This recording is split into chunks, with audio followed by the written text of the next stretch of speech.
Les 24 heures du Mans se tournent vers l'avenir. Dès l'an prochain, une voiture autonome prendra pour la première fois le départ de la course. Et si l'essai est concluant, l'Automobile Club de l'Ouest devrait aller beaucoup plus loin, Jonathan Lateur. Plus de pilotes derrière le volant d'ici 5 ans. Voilà l'ambition affichée de l'ACO. Les voitures intelligentes qui prendront la piste du circuit des 24 heures seront capables d'accélérer sur la ligne droite des Hunaudières et de freiner à Mulsanne sans intervention humaine, avec une qualité de pilotage bien supérieure à celle de Fernando Alonso, Jackie X ou Tom Christensen. L'intelligence artificielle embarquée sera la même dans toutes les voitures. Fini donc les sorties de piste, les accidents et même les dépassements. Les bolides seront aussi capables d'anticiper les ennuis mécaniques en rentrant automatiquement au stand. Ce tournant audacieux devrait permettre d'assurer la pérennité de la course en attirant de nouveaux constructeurs. Si Toyota et Ferrari hésitent encore, en revanche, Apple a déjà signé. Mais comme pour ses iPhones, pas sûr que la batterie tienne 24 heures. Bonne route avec Sweet FM. Attention à ces travaux, toujours présents lorsque vous circulez sur les quais Henri Chévigny à Blois. Je vous rappelle qu'il y a une piscine en construction. Vous allez donc circuler sous l'eau en passant par là. Il faut bien fermer les vitres de vos voitures. Respectez bien les limitations de vitesse. Et puis enfin, je vous rappelle cette opération d'escargot entre la Chapelle Vendômoise et Saint-Boër. Prudence à l'approche de ce secteur, ne les écrasez pas. Pour votre sécurité, respectez les limitations de vitesse sur votre trajet.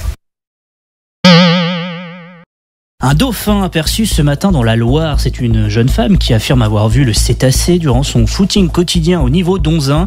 Son témoignage rejoint celui d'un kayakiste tourangeau qui affirmait avoir navigué il y a quelques jours aux côtés d'un gros poisson.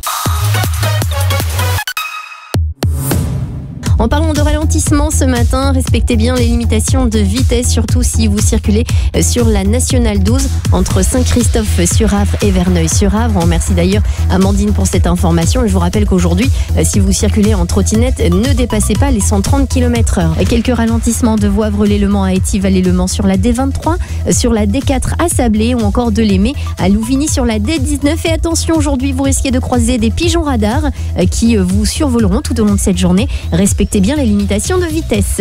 02 53 230 240, c'est la ligne info trafic de Sweet FM. N'hésitez pas à nous appeler à tout moment. Dernier jour de grand beau temps normalement, avec déjà un peu plus de nuages. Ce lundi s'annonce malgré tout assez agréable.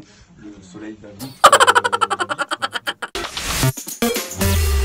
Donald Trump, bientôt de passage à Alençon. Le président américain veut se rendre dans la capitale ornaise pour rendre hommage aux nombreux GI décédés lors de la libération de la ville en 1944.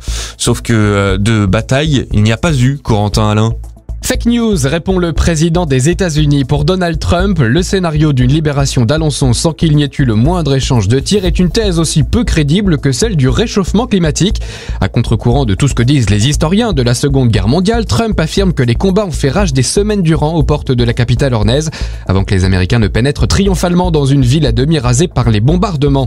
Le républicain arrivera donc en fin de matinée à Alençon le 5 juin prochain, veille de la cérémonie du débarquement, pour déposer une gerbe sur le rond-point de la pyramide.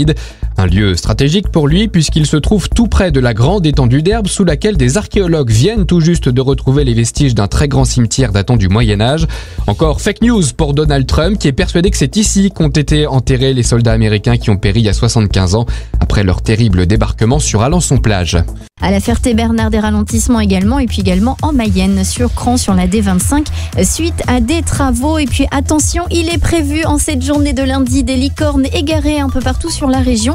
Gardez bien les yeux ouverts et restez attentifs. Pour nous prévenir de la moindre difficulté sur la route, un seul numéro, 02 53 230 240. Belle journée et bonne route avec Sweet FM. Vous pouvez nous prévenir à tout moment des difficultés rencontrées au 02 53 230 240. Et attention, si vous devez emprunter les voies ferroviaires, le train à vapeur reliant Madrid à Bruxelles sera en gare du Mans à 11h37 avec 3 heures de retard. Soyez patients.